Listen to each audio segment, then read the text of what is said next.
अस्सलाम वालेकुम नाजरीन, पकड़ प्रोग्राम में रिजवान वट्टू आपकी खिदमत में हाजिर है। नाजरीन, आज हम बात करेंगे करंट सूरत हाल पे। नाजरीन, इमरान खान के कंटेनर पर जो हमला हुआ उसमें जो लोग ज़ख्मी हुए और इमरान खान खुद ज़ख्मी हुआ, तो इस पे बात करेंगे। सवाल नाजरीन ये पैदा होता है कि पंजाब में गवर्नमेंट पीटीआई की और सिक्योरिटी का जो इंतज़ामात वो भी पीटीआई की गवर्नमेंट जो पंजाब पुलिस है उसकी ज़िम्मेदारी थी। फिर इस तरह हमला हो जाना ये एक सवालिया निशान नज़र आता है। तो इसी पे बात करेंगे। हमारे साथ मौजूद हैं मलक असगर अली, सीनियर तजियाकार। हमेशा की तरह वो हमारे साथ होते हैं प्रोग्राम में। वो अपना जो एनालिस्ट है, अपना तजिया वो पेश करते हैं, नाजरीन के सामने रखते हैं। तो मलक साहब, मैं इसी पे गुफ्तगू करूँगा। पंजाब में गवर्नमेंट भी पीटीआई की और पुलिस भी उनके अंडर आती, पंजाब पुलिस भी, और सिक्योरिटी के इंतजाम भी वो देख रहे थे।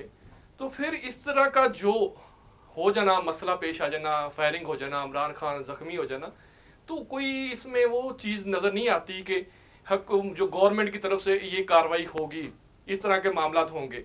जिस तरह जो इनके वर्कर हैं पीटीआई के, वो ये साबित करने की कोशिश कर रही हैं कि ये गवर्नमेंट की तरफ से ये हमला हुआ है, जैसी बात। इसके बारे में आप क्या कहते हैं? जी, जहाँ तक आपने भट्टो साहब बात की, सब मतलब ये जो हमला हुआ, सबसे पहले तो देखें मैं इस चीज़ को कंडेम करूँगा। ये कतई तौर पे भी एक अच्छा फेल नहीं है। इमरान खान एक सियासी लीडर है और थोड़े ज़्यादा जितने भी हैं बहुत बड़े लीडर हैं, उनका नाम है, वो साबिक वज़ीर-ए-आज़म भी है।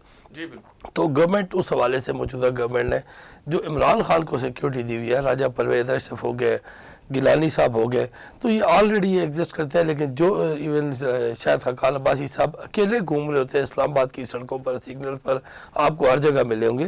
तो जो सिक्योरिटी इमरान खान को मिली है, ये किसी को भी नहीं मिली हुई। ये इवन जो मतलब प्राइम मिनिस्टर इन गवर्नमेंट है, उनके लेवल की ऑलमोस्ट सिक्योरिटी इमरान खान को है।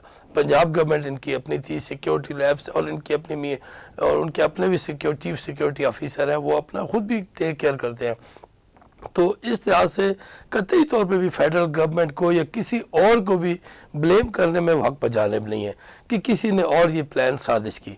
जहाँ तक ये बात है, और कि उस जिस बंदे ने फायरिंग की, तो उस हवाले से कहा जाता है कि what goes around comes around. अच्छा, मैं इसी पे आता हूँ मलक साहब। मैं इसी पे एक सवाल है मेरे पास कि 30 मिनट के बाद बयान आ जाना, 30 मिनट के बाद फौरी बयान आ जाना, और अगर गवर्नमेंट तो पीटीआई की थी, अगर ये गवर्नमेंट हमजा शहबाज की होती तो फिर रद्द अमल जो है वो क्या होता? इसके बारे में आप क्या कहते हैं? फिर तो यही रद्द अमल होता। सारे पीटीआई वाले स्टैलवर्ड्स कह रहे होते कि देखें, बंदे ने फायरिंग करने वाले ने खुद कह दिया कि मुझे फलां ने उकसाया, फलां ने पेमेंट की, फलां ने रास्ता लगा के भेजा। फिर वो उसी चीज़ को मुकम्मल तौर पर ऑन कर रहे होते। अब मैं यही आपको बता रहा था कि what goes around comes around. ये जो मुतशद्दिदाना किस्म की पॉलिसी जो ऑलरेडी यानी इसको इम्प्लीमेंट किया इमरान खान ने, आपको याद होगा एहसन इकबाल साहब पे गोली चली थी, आपको याद होगा मियाँ साहब पे वो जामिया नईमिया में एक जूता फेंका गया, उन पर क्या कहते हैं वो फेंका गया। इसके अलावा वो स्याही फेंकी गई थी वजीर कानून पे। तो उस वक्त इमरान खान ने उन चीज़ों को कंडेम नहीं किया। इमरान खान ने कहा ये इनके अपने करतूत है, ये ऐसे हो गया, ये ऐसे हो गया।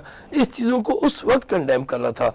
तो यही बातें आज गवर्नमेंट इस तरह से बहुत पॉजिटिवली बिहेव कर रही है कि गवर्नमेंट तो थ्रू आउट इस इंसिडेंट को कंडेम कर रही है। चाहे गवर्नमेंट है, चाहे SPR है, ISPR है, चाहे और इदारे हैं, सारे कंडेम कर रहे हैं। लेकिन ये इसको किसी और तौर पर पॉलिटिकली कैश करना चाहते हैं, जो कि कतई तौर पे भी मुल्क के लिए मुनासिब नहीं है। यहाँ पर मुझे वो फिर याद आती है कि मोहतरमा बेनज़ीर भुट्टो साहिबा की जब शहादत हुई, उस वक्त पूरे मुल्क में इससे बहुत ज़्यादा हलचल मची, बहुत ज़्यादा आग लगने का खतरा था। तो जरदारी साहब के स्टेचर को सलाम है कि जिन्होंने पाकिस्तान खपे का नारा लगाया। इस वक्त गवर्नमेंट को भी पॉलिटिकली इनकैश नहीं करना चाहिए। वो बंदा, उसके अपने बयानात हैं, उससे एग्री करना, डिसएग्री करना ये एक अलग चीज़ है। मैं कतई तौर पर नहीं एग्री करूँगा कि उसने ठीक किया, उसने गलत किया, कानून को इस रात में लेना नहीं चाहिए था। But what goes around comes around. Imran Khan की अपनी बातें आज इमरान के गले पड़ रही हैं, जो दीन के हवाले से जो कहता है, जो उसे मतलब है अपने आप को जो से प्रेजेंट कर रहा है कि मैं किस लिए लाया गया, आज वही बातें वो कह रहा है, यही चीज़ है। और उसका ये भी कहना है कि उधर अजान हो रही है, जमात हो रही है, और इधर गाने चल रहे हैं, नाच गाना चल रहा है। तो वो उसकी एक अपनी पॉलिसी थी, शायद शायद इसको वो जो फैजाबाद धरने में जो लोग बैठे हुए थे उस सोच से ये इम्प्रेस लगता है। लेकिन ये कहा जाए कि उन्होंने करवाया, ये किसी ने नहीं करवाया, ये उस शख्स का इंडिविजुअल फेल है।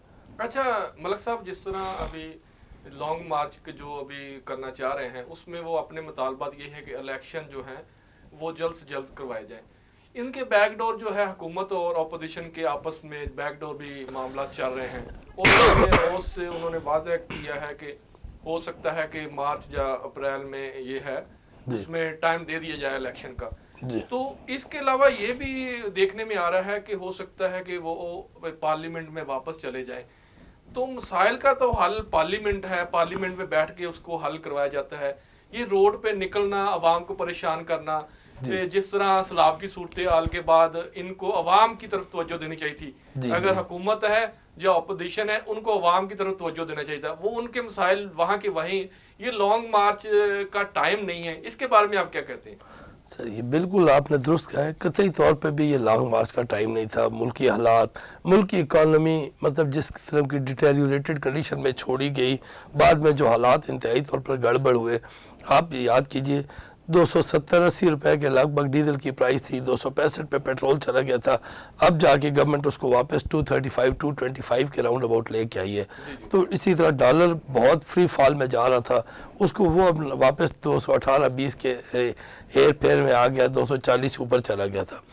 तो ये चीज़ें भाई, ये लॉन्ग मार्च का कतई तौर पर टाइम नहीं था। और लॉन्ग मार्च में शायद यही हालात हैं, लोगों की कैपेसिटी भी नहीं रही कि आप देखें लॉन्ग मार्च की गैदरिंग्स कोई नहीं रही। इन्होंने पहले लॉन्ग मार्च कहा था, लेकिन अब इन्होंने लॉन्ग मार्च को भी सिटी टू सिटी जलसों में कन्वर्ट कर दिया है, जो बजाते खुद इस चीज़ को तस्लीम करते हैं कि वो भी समझ चुके हैं कि लॉन्ग मार्च के लोग निकलने पर तैयार नहीं है। जहाँ तक सिटी टू सिटी गैदरिंग्स है, वो भी इतनी हौसला अफजा नहीं थी कि इमरान खान जुम्मे को चले 28 तारीख को, तो उनका 4 तारीख की डेट थी। अब उन्होंने देखा कि यार वो मोमेंटम नहीं बन पा रहा, तो इमरान खान इसको 11 नवंबर पे ले गए। फिर जो परसों की इमरान खान की स्टेटमेंट है, that is it by itself a sort of acceptance of failure कि जी ये कोई ये ना समझे कि इस्लामाबाद जाके या पिंडी जाके लॉन्ग मार्च ख़त्म हो जाएगा, हम 10 महीने भी टिल फर्दर इलेक्शंस करेंगे। तो इमरान खान तो परसों यानी इस चीज़ पे आ चुके थे, ज़हनी तौर पे तस्लीम कर चुके थे। 10 महीने 12 महीने बाद तो वैसे ही इलेक्शन ड्यू है, तो वो इस चीज़ पे आ चुके थे। तो इसी कतई तौर पर मेरे ख्याल में इसको ये समझा जाए, अब तो वो अपना सिर्फ क्या कहते हैं फेस सेविंग चाहते थे जी।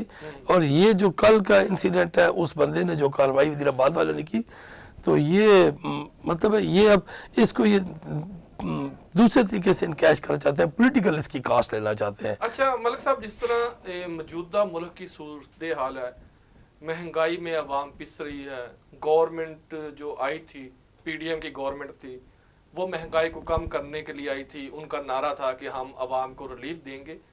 अवाम की तरफ मैं फिर वही सवाल है कि अवाम की तरफ किसी की तवज्जो नहीं। इकनॉमिक सूरत हाल आपके सामने है, इनको मिलकर एक आगे चलना चाहिए था। इलेक्शन के जो है उनको तय करने मामला करना चाहिए, अवाम के लिए काम करते। अब ये गवर्नमेंट बेशक PTI की हो या PDM की हो, जी। अवाम में ये क्या नारा लेकर जाएंगे, क्या ये दिखाएंगे अवाम को भी हम क्या आपके लिए क्या किया। जिन इलाकों में सैलाब की सूरत हाल आई है, क्या वो इनको वोट देंगे? अगर ऑपोजिशन में है या PTI की गवर्नमेंट है, क्या वो देंगे इनको? आप देखें PTI की गवर्नमेंट KPK में, पंजाब में, गिलगित बल्तिस्तान में, कश्मीर में जी इनके पास है, ये काम करते और दोबारा अपनी अक्सरियत लेकर वापस आते। इन लॉन्ग मार्च से क्या इनको फायदा होगा? इसके बारे में आप क्या कहते हैं? सर लॉन्ग मार्च से तो देखिए लॉन्ग मार्च तो हो ही नहीं रहा फिलहाल। जी। मैं तो ये मतलब लॉन्ग मार्च की बेसिक जो स्टेटमेंट थी, जो उसका बेसिक वर्जन था, वही उन्होंने खुद ख़त्म कर दिया। जी।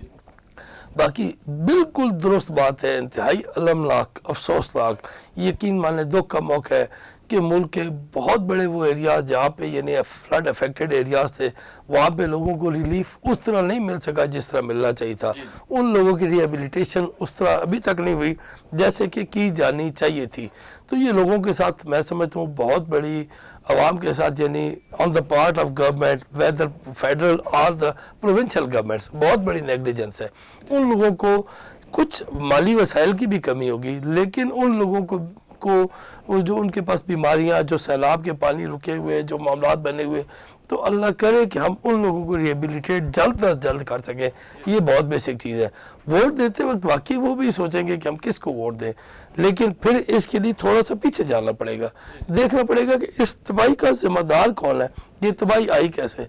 ये जो इकॉनमी देखें ना, आपकी इकॉनमी 2018 तक आप मुकम्मल तौर पे अच्छे ग्रो कर रहे थे, हर चीज़ आपकी बहुत अच्छी जा रही थी 2017 ऑनवर्ड्स, लेकिन 2017 तक फिर उसके बाद दिन ब दिन हम डिटेरियोरेशन में चलते गए।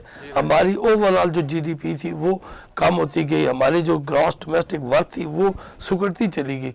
तो ये चीज़ें नेगेटिव बनी, तो इस तरह से लोगों के लिए बहुत मुश्किल है। बहरहाल वोट ही एक अकलूती ताकत है जिसको इस्तेमाल करके लोग अपना एक हुक्मरान इलेक्ट कर सकेंगे। और इस पे फिर यही बात है कि ये जो पीपल्स राइट टू चॉइस है इसको मुतासर ना किया जाए, कोई आरटीएस डाउन ना किए जाए, कोई उस तरह के मामलात ना किए जाए, क्योंकि जब इस तरह के पीपल को, उसके अवाम को उसके हक रायदही से महरूम किया जाता है और एक हुक्मरान को ठोसा जाता है तो उसके रिजल्ट्स नेगेटिव ही निकलते हैं। पूरी इकानमी डिटेरियोरेट होती है और फिर खुद भी उनको भी बाद में पता चलता है कि हमने किया क्या, किसके साथ। अच्छा मलिक साहब, जिस तरह ज़मनी इलेक्शन में इमरान खान साहब ने 7 सीटें निकाली जी, तो आप क्या समझते हैं कि अवाम की तवज्जो, क्योंकि अक्सरियत तो अवाम को जो है इमरान खान को चाहती है, तो इसके बारे में आप क्या कहते हैं? ये आपने बहुत अहम सवाल किया, यकीन मानिए बहुत अहम सवाल। ये जो क्वेश्चन है ना, यकीन माने ये वाकई बड़ा लेवरिंग है कि इमरान खान ने 8 बाई इलेक्शंस वो हुए, उसमें से एक अब्दुल हकीम बलोच से वो कराची में आ रहे और एक उनकी मेयर बानो कुरैशी आ रही। 7 सीटों पे इमरान खान ने खुद इलेक्शन लड़ा, 6 में जीत गया। इसके लिए आपको हमारे इलाकों की पॉलिटिकल डायनामिक्स को समझना पड़ेगा। कोई भी पार्टी है जो मेन स्ट्रीम पार्टी है, चाहे पीटीआई होगी, चाहे पीएमएलएन होगी, चाहे पीपल्स पार्टी होगी, जहाँ जहाँ उनकी स्ट्रॉन्ग बेल्ट है, उनके पास उस हल्के में एक कैंडिडेट नहीं होता, 3 घर 4 घर उम्मीदवार होते हैं कि हमें टिकट दिया जाए। जी राइट, बिल्कुल। अब इसको थोड़ा सा अगर देख लें कि अगर फैसलाबाद से आबिद शेर अली इलेक्शन लड़ रहे थे तो राना सनाउल्लाह ये चले ना कि राना सनाउल्लाह ने उनकी मुखालफत की होगी, पर अगर यहाँ से मियाँ नवाज शरीफ, मरियम नवाज इलेक्शन लड़ रही होती तो मुझे बताया वो सारे ग्रुप किस तरह जोर लगा रहे होते। किसी को खतरा होता, ये चूंकि दूसरों को वो ये समझते हैं जब ऐसा एक बंदा कंटेस्ट कर रहा हो जो ऑलरेडी एमएनए हो, जो ऑलरेडी 5 सीटों पर लड़ रहा हो, तो सारे ग्रुप जोर लगाते हैं कि हम अच्छी प्रोग्रेस दें ताकि नेक्स्ट टिकट हमें मिले। तो ये इमरान खान को पूरे हल्के की सपोर्ट मिल रही थी, जबकि ये बाकी पार्टीज के साथ ये चीज़ नहीं थी। अगर इसको आप दूसरी तरह देखें, अगर राना सनाउल्लाह ही वहाँ से इलेक्शन फैसलाबाद से कंटेस्ट कर रहे होते तो राना सनाउल्लाह ऑलरेडी एमएलए हैं, तो ऑटोमेटिकली राना सनाउल्लाह पे सारी पार्टियां जोर लगाती हैं कि हमने इमरान को हराना है। सारे ग्रुप, राना सनाउल्लाह की जीत नहीं थी, वो इमरान की हार कंसिडर की जाती। अभी राना सनाउल्लाह ग्रुप या इसी तरह राना साहब का मुझे नहीं पता, मैं एक बात कर रहा हूँ, मुख्तलिफ हल्कों में आप किसी भी हल्के में चले जाए तो दूसरा ग्रुप ये कहता है यार हम इसको आज वोट दे के जिताएंगे, कल ये हमारे साथ रहेगा, कल ये पक्का इस हल्के का कैंडिडेट बन जाएगा। अच्छा, वो अपनी पार्टी के बंदे भी उसकी टांग खींच रहते हैं, लेग पुलिंग हो रही होती है। मलिक साहब, जो मेरे तजिया में देखा है मैंने पंजाब में बेसिकल पीटीआई को, इनके मुख्तलिफ दड़े हैं जी, जिसमें आपने अपने जवाब में इसमें क्लियर बात कर दी कि इमरान खान इलेक्शन लड़े तो सब ने जोर लगाया। जी। अब जब एक बंदे को सीट दी जाती है, दो ग्रुप 3 दड़े हैं एक शहर में जी, तो वो 2 जो दड़े हैं वो उनको वोट नहीं देते जी, जिसमें नाकामी जो नजर आई है पिछले इलेक्शन में इमरान खान को, तो इसी वजह से क्या मेरा ये सवाल है, क्या आने वाले इलेक्शन में वो ऐसे बंदे को टिकट देंगे जो वहां से जीत सके और दूसरे 2 ग्रुप होंगे वो उसको फेवर करें? ऐसा हो सकेगा? ऐसा नहीं होगा ना सर। अभी अगर ये जो हल्कों में इलेक्शन हुआ है ना, इनको बिल्कुल रिवर्स कर लें, यहाँ पे इमरान खान अपने कैंडिडेट्स लॉन्च कर दें और दूसरी तरफ पीएमएलएन पीपीपी अपने मेन स्ट्रीम लीडर्स खड़े कर दें, तो ऑटोमेटिकली उस मेन स्ट्रीम जो मेन फ्रंट लाइन लीडर्स हैं वो सारी पीएमएलएन के सारे धड़े उस पर मुत्तफिक हो जाएंगे कि यार ये इलेक्शन लड़ रहे हैं, इन्होंने कौन सा बयान है, तो अल्टीमेटली हमने आना है, सारे जोर लगाएंगे, तो ऑटोमेटिकली ये सारे रिजल्ट्स उलट हो जाएंगे। अगर देखें ना, इमरान खान का जीत का मार्जिन बड़ा कम रहा है, 2000 4000 10,000 इस तरह का रहा है। अगर वही एक धड़ा पूरा जोर न भी लगाता तो उन्होंने उनके इमरान खान के कैंडिडेट ने हार जाना था। तो ये इनको जिसने स्ट्रेटेजी बताई ना कि आप खुद कंटेस्ट करें, बजाय तो ये था कि यार ये ऑलरेडी MNA 6 सीटों से क्यों कंटेस्ट कर रहा है, लेकिन दर हकीकत ये सारे दलों का वोट इकट्ठा कर रहा था, कलेक्टिव पढ़ रहा था बिला शक व शुबा, तो ये प्लस पॉइंट इनको मिला। जी बहुत शुक्रिया मलिक असगर अली खान साहब आपका जो हमारे प्रोग्राम में तशरीफ लाने का, और एक बहुत अच्छा तज़िया आपने पेश किया।